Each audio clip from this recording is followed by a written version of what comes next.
누가복음 오늘 주신 말씀 5장 4절부터 11절까지 말씀입니다.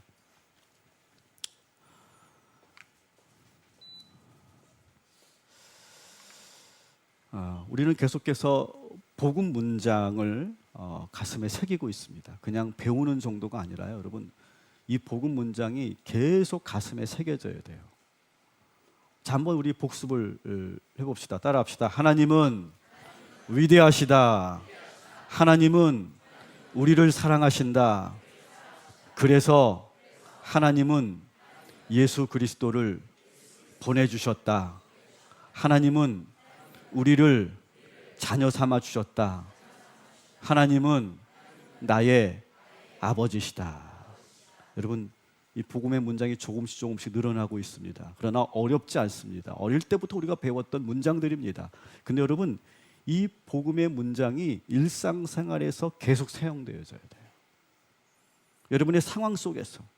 저도 이 복음 문장을 가지고 제가 우리 성도님들을 위해 제가 축복 기도할 때 이 복음 문장을 가지고 사용해서 기도하거든요. 제가 나중에는 복음 기도를 어떻게 해야 되는지 제가 한번 그걸 또 소개하려고 하는데요. 여러분, 우리가 어떤 필요를 위해서 기도하는 것보다 복음 기도가 더 능력이 있어요.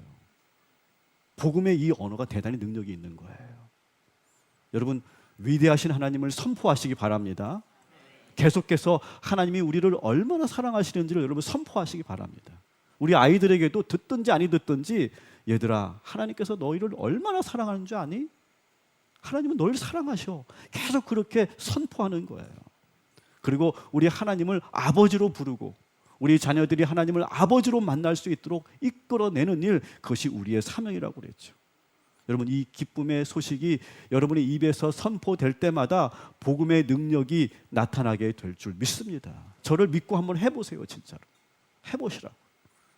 문장이 점점점 늘어나고 있어요. 이제 문장이 늘어나면 아마 어느 순간부터 복음이 유창해지면 이제 어느 순간부터는 여러분들이 어떤 세상의 언어가 아니라 복음의 언어를 계속 하고 있을 거예요. 그러면 그때부터 삶이 변하기 시작할 거예요. 제가 장담할 수 있어요. 자, 오늘 복음 문장 세 번째 시간인데요. 우리 한번 따라합시다. 주여, 나는 죄인입니다. 좀 이상하죠? 내가 죄인이라고 하는 게 왜 기쁜 소식이에요? 이상하지 않습니까? 여러분, 세상은요, 자기 죄를 인정하면 큰일 난다고 생각합니다. 그래서 자기 죄를 인정하지 않기 위해서 누구를 대동합니까? 변호사를 쓰는 거예요. 저는 우리 사회가 지금 대단히 병들었다고 하는 하나의 그 신호라고 할까요? 사인이라고 할까요? 저는 그것을 지금 심각하게 보고 있는 것 중에 하나가 뭐냐면 학교예요. 학교에서 학교 폭력이 이루어집니다. 가해 학생이 있습니다. 근데 그 가해 학생과 그 가정이 절대로 용서를 구하지 않아요. 그리고 오히려 변호사를 대동합니다. 우리 아이가 뭘 잘못했냐라고 오히려 따집니다. 항의합니다. 선생님한테 막 공격적으로 대합니다. 재판을 합니다. 그리고 부모들이 뭘 가르칩니까? 야, 너 학교 가서 절대 이상한 말 하지 마. 손해볼 말 하지 마. 이 재판에서 질 말 하지 마. 그래서 부모들이 그 반성문까지 다 검열해가지고 보낸다는 거 아니겠어요? 급기야 선생님들이 극단적인 선택을 하게 만들고, 그리고 끝까지 자기의 잘못을 시인하지 않고 인정하지 않게 만드는, 그걸 어릴 때부터 우리 아이들이 그걸 배우는 거예요. 부모로부터, 어른들로부터. 저는 대단히 심각하다고 생각해요, 이 사회가. 여러분, 그런데 복음은요, 우리의 죄를 인정하고 회개하라고 가르치고 있어요. 이것이 바로 이 오늘날 이 세대와 우리 복음이 서로 부딪히는 부분이에요. 학교에서만 그런 게 아니에요. 우리들은요, 그런 생각을 갖고 있어요. 내가 아무리 잘못했어도 먼저 사과하면 내가 손해라고 생각해요. 사과하는 순간 빌미가 되어서 내가 큰 불이익을 당할 거라고 생각해요. 잘못을 인정하는 순간 나는 을이 되고 온갖 수모를 당하고 내가 결국 실패하게 될 거라고 생각해요. 그런데 복음은 그렇게 말하지 않아요. 자신의 죄를 인정하고 회개하래요. 이것이 기쁜 소식이라고 하는 거예요. 여러분, 이것이 왜 기쁜 소식인지 우리가 살펴보려고 합니다. 여러분, 고통의 근본적인 원인이 뭘까요? 우리 인간이 고통을 경험하는데 이 고통의 근본적인 원인이 뭘까요? 불교에서는요, 고통의 시작은 집착에서 시작된다. 무언가를 집착하고 애착하고 거기에 매이는 순간 고통이 시작된다. 이렇게 분석을 하죠. 저는 틀리지 않다고 생각합니다. 일면 저는 일리가 있다고 생각해요. 그런데 기독교에서는 좀 다른 관점이에요. 여러분, 우리는 가난해서 불행한 게 아니고요, 성공하지 못해서 불행한 게 아니에요. 건강하지 못해서 고통받는 것도 아니고 잘나지 못해서 고통스러운 것도 아니에요. 우리가 가장 불행을 느끼는 것은 무엇 때문이냐? 관계의 문제 때문에 고통을 느끼는 거예요. 특별히 가장 근본적인 관계, 하나님과의 관계가 무너졌을 때 모든 고통은 시작되는 거예요. 하나님과 관계가 무너지고 부부와의 관계가 깨지고 부모와 자녀와의 관계가 문제가 생기고 친구와의 관계가 문제가 생기고 그래서 학교 생활이 어려워지고 회사에서도 직장 생활에서도 관계가 깨어질 때, 어려워질 때, 그때 고통을 겪게 되는 거죠.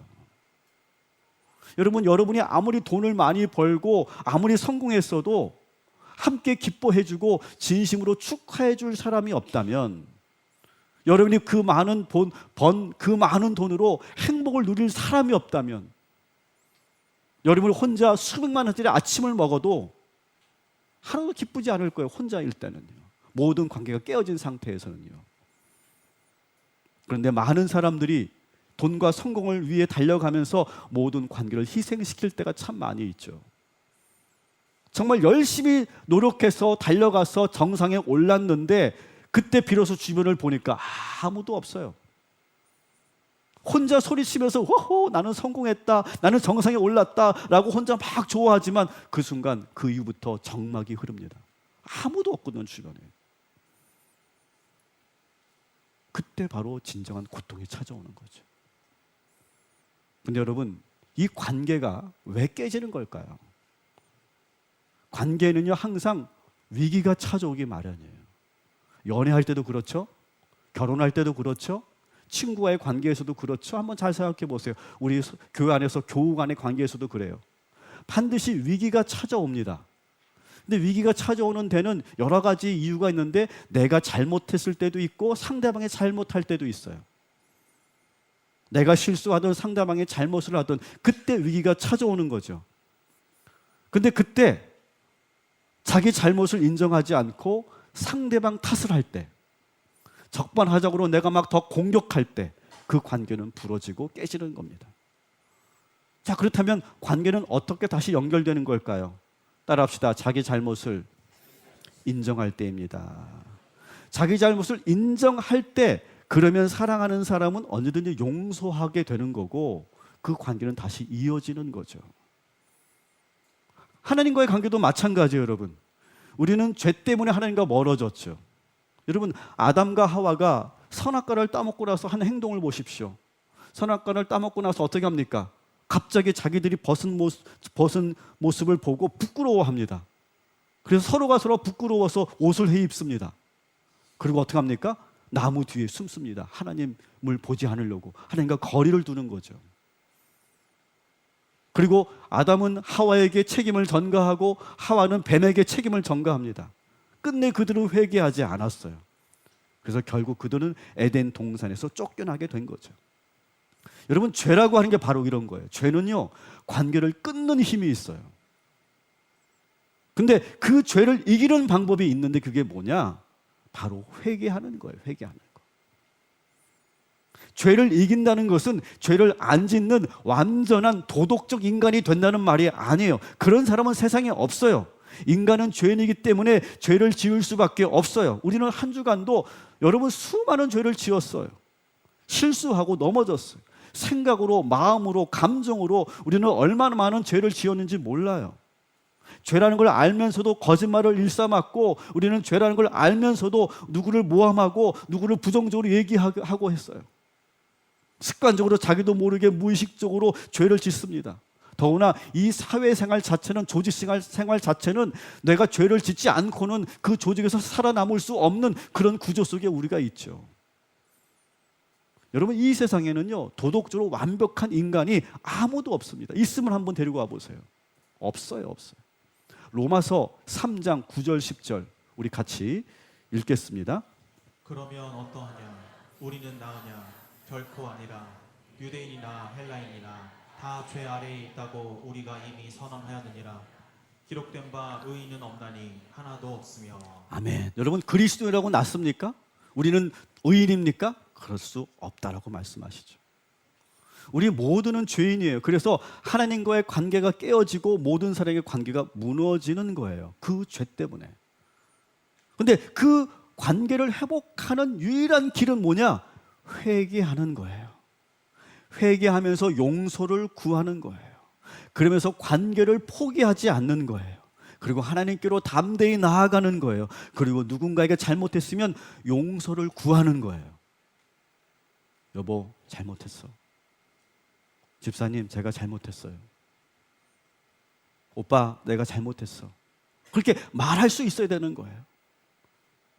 그리고 용서를 구했으면 상대방이 용서할 때까지 기다리면서 관계를 포기하지 말아야 되는 거예요. 이것이 관계를 지키는 방법이에요. 이것이 바로 죄를 이기는 방법이라고요. 여러분, 그렇게 관계가 위기가 찾아왔지만 그것이 회복되고 그 관계가 지속되면 거기서 고통이 사라지는 거예요. 예수님께서 이 땅에 오셔서 계속해서 하신 말씀이 뭡니까? 따라합시다. 회개하라.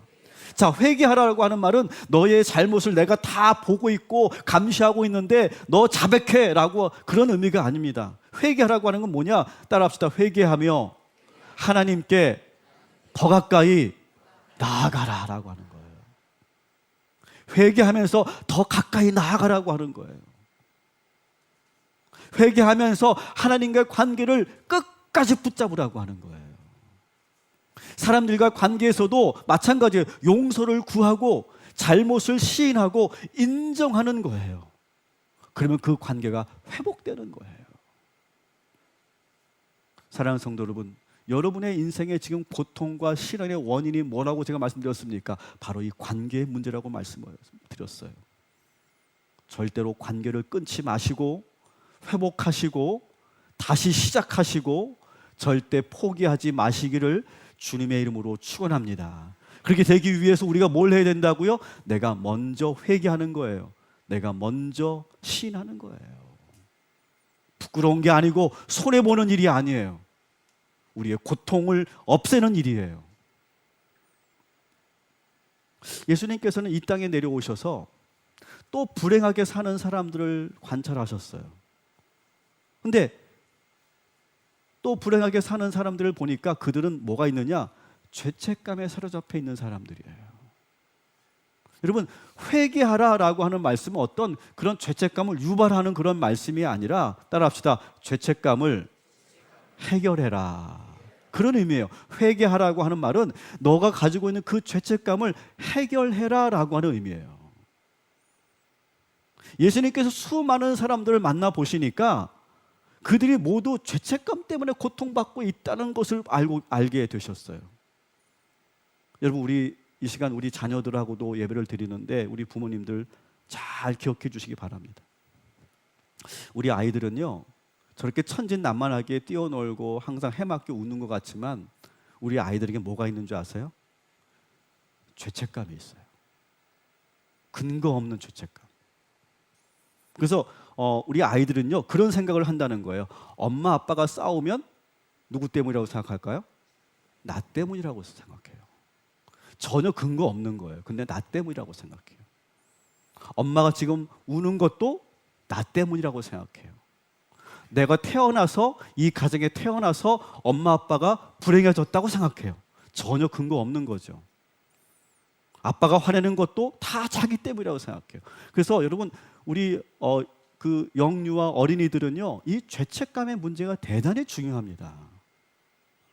여러분, 그 가정폭력에 노출된 자녀들이 보면요, 어떤 생각을 합니까? 다 내가 잘못해서, 아빠를 화나게 해서 내가 잘못해서 내가 맞을 짓을 해서 내가 맞는다라고 생각하는, 그게 다 죄책감이죠. 부모가 잘못한 건데, 부모가 실수한 건데 모든 문제를 자기에게로 끌어들이는 그 심성, 그것이 바로 이 어린이들이 갖고 있는, 우리 아이들이 갖고 있는 죄책감이라는 거예요. 어린 시절부터 자기도 모르게 이렇게 유아적인 그런 죄책감을 가지고 사는 거예요. 근데 이 죄책감을 부모들이 해결해 주지 못하잖아요. 해결해 주지 않잖아요. 그러면 이 죄책감이 이제 평생을 가는 거고, 장성하면서도 계속 이 죄책감을 가지고 사는 거예요. 근데 여러분, 이 죄책감이 왜 무서운지 아세요? 이 죄책감이 무서운 거는요, 자기를 자꾸 안 좋은 쪽으로 끌고 들어가기 때문에 무서운 거예요. 자기가 자기 자신에게 벌을 주는 행동을 하는 거예요. 스스로 불행해지도록 엉뚱한 선택을 하는 거예요. 자기도 모르게 무의식적으로 바보 같은 결정을 하게 만들어요, 자기가. 저는 그런 케이스를 많이 봤어요. 공부 정말 잘하고요, 좋은 대학 나왔어요. 정말 똑똑한 막 박사예요, 교수예요. 그리고 정말 전문인이에요. 그런데 바보 같은 결정을 해요. 나중에 보니까.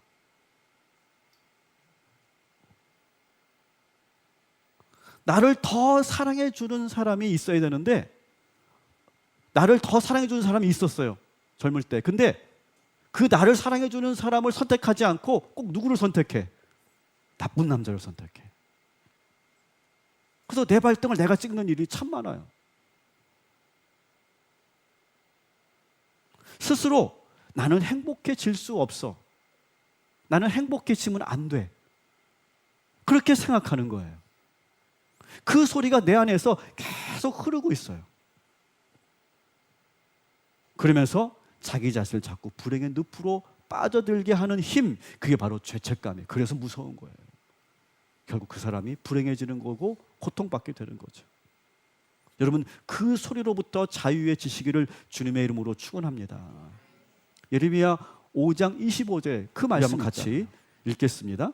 너희 허물이 이러한 일들을 물리쳤고 너희 죄가 너희로부터 좋은 것을 막았느니라. 자, 오늘 말씀을 다시 한번 보세요. 너의 죄가 너희의 좋은 것을 막았다라고 예레미야 5장 25절에 되어 있어요. 죄책감에 사로잡혀 있는 사람들은요, 자기에게 찾아온 기회를 잃어버립니다.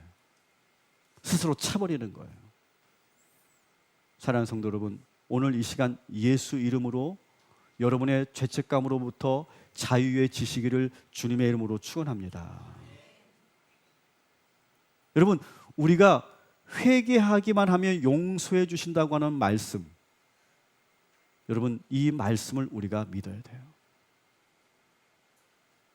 이 죄책감으로부터 벗어나도록 도와주기 위해서 회개하라고 말씀하신 거죠. 여러분, 죄책감이 이렇게 내 자신을 자꾸 불행한 쪽으로 몰고 가는 그 힘이 있다고 그랬죠. 그리고 이 죄책감이 더 무서운 이유는 뭐냐? 예수님께서 우리 죄를 위해 십자가 달려 죽으셨는데 내가 나를 용서하지 못하게 만들어요. 이게 죄책감이 무서운 이유예요. 이런 케이스를 제가 봤어요. 어린 시절에 자기를 따라다니는 동생이 있었어요. 맨날 이 동생은 막 누나 같이 가면서 어디든 막 따라가려고, 심지어 학교까지 따라가려고 하고 친구네 놀러 갈 때도 막 따라가는 거예요. 너무 귀찮은 거예요. 옛날에는 딱 어릴 때 다 그렇잖아요. 막 동생이 자꾸 달라붙으면 귀찮잖아요. 그래서 얘가 동생이 따라오지 못하고 확 도망가 버렸어요. 근데 이 동생이 막 울면서 누나 하면서 막 따라가다가 길을 잃어버렸어요. 길을 잃어버렸고 끝내 이 동생을 찾지 못하게 되는 거예요. 그 가정이 완전히 그 사건으로 인해서 큰 그런 어려움이 찾아왔고, 부모는 동생을 찾기 위해서 모든 일을 다 접고, 그리고 이 누나는 평생 죄책감 속에 살아야 하는 거예요. 여러분, 이러한 상황이 되면 여러분 어떻게 될까요? 예수님께서 여러분의 죄를 용서하셨습니다라고 해도 내가 나를 용서하지 못하는 거예요. 이런 근본적인 죄책감.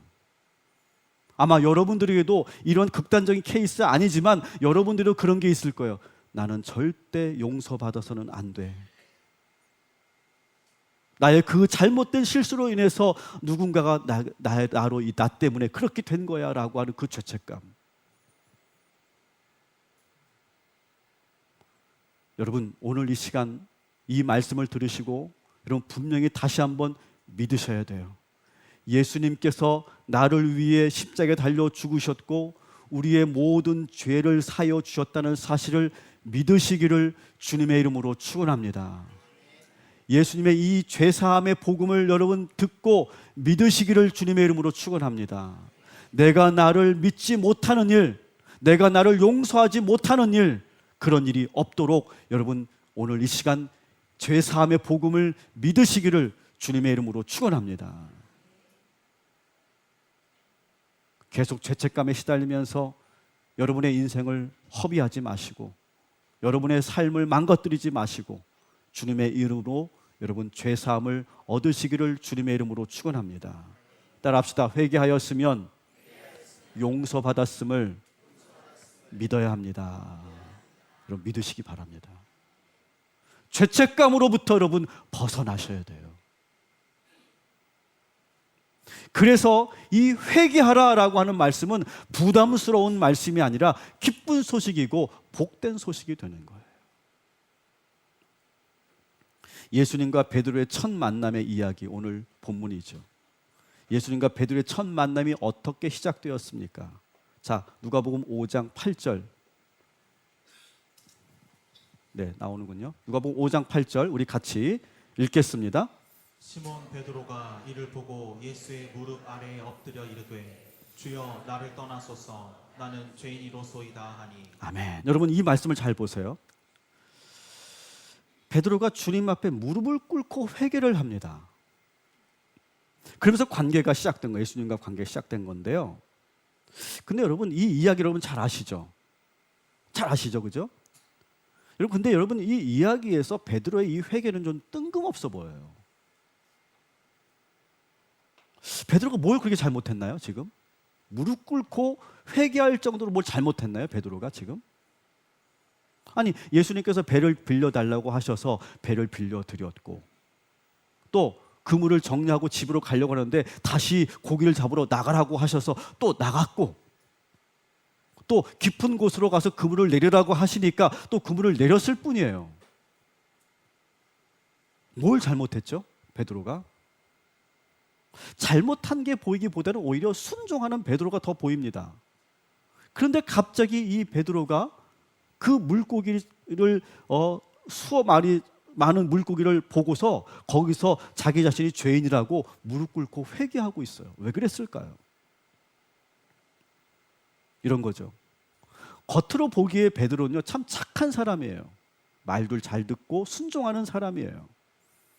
예수님에게만 그런 것이 아니라 베드로는요 기본적으로 사람들에게 친절한 사람이에요. 그리고 착한 사람이죠. 하지만 그의 내면은 그렇지 않았던 거예요. 자기의 내면은. 예수님께서 배를 빌려달라고 하니까 예수님께서 배를 빌려달라고 하고 또 배를 타고 바다로 나가자고 하고 또 다시 물고기를 잡으라고 하고 깊은 곳으로 그물을 내리라고 하니까 겉으로는 순종했지만 속으로는 지금 달랐다는 거예요. 속으로는 아마 그랬을 거예요. 베드로는 참 이 양반 자기가 뭐라고 이래라 저래라 하는 거야. 내가 지금 어부 생활이 지금 몇 년인데 나한테 이래라 저래라 해. 참 나를 성가시게 하는 분이네. 이렇게 속으로 투덜투덜 거렸지만 절대로 밖으로는 나오지 않는 거예요. 그 표정이. 그냥 그런 마음은 있었지만 마지 못해서 그물을 내리는 거예요. 근데 이게 웬일입니까? 그물이 찢어질 정도로 고기가 많이 잡힙니다. 그래서 주변의 어부들과 함께 그 물고기를 나누어 실을 정도로 엄청나게 많은 물고기를 잡게 되죠.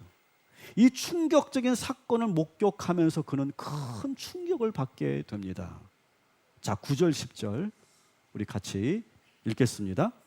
이는 자기 및 자기와 함께 있는 모든 사람이 고기 잡힌 것으로 말미암아 놀라고 세베대의 아들로서 시몬의 동업자인 야고보와 요한도 놀랐습니다. 아멘. 자, 놀랐다라고 하는 표현이 두 번 반복적으로 나오고 있죠.